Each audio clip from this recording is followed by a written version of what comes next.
యేసయ్య ఎలా చేస్తున్నా అలా కూడా మీరు నడిచే వ్యక్తులైతే, మీ భక్తి జీవితాన్ని, మీ రక్షణను మీరు కాపాడుకునే వ్యక్తులైతే, మీరు ఏ మాత్రం కూడా ఈ అగ్ని వంటి శ్రమలు వస్తుంటే అభ్యంతర పడకూడదు. ఇది క్రీస్తు ముందుగానే చేసిండు, దేవుని భక్తులు ముందుగానే చేశారు.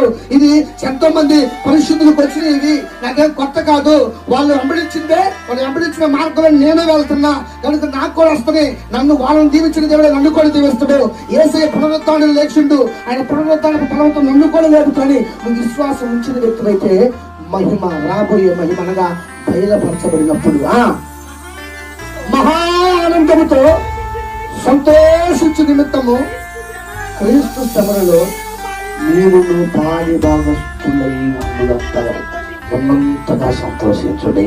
సోదరుడు గట్టిగా క్రీస్తు మహిమ బయలుపరచబడినప్పుడు నీకు ఆనందం కలగాలంటే, సంతోషం కలగాలంటే, పునరుద్ధానం కలగాలంటే, నెమ్మది కలగాలంటే, కుటుంబం మారాలంటే, నెమ్మది, సంతోషం, సమాధానాలు నీ జీవితంలో, నీ వ్యక్తిగత జీవితంలో, కుటుంబపరమైన జీవితంలో, నీ సంఘపరమైన జీవితంలో నువ్వు కలిగి ఉండాలి అంటే నువ్వు యేసుతో కూడా అప్పుడు దేవుని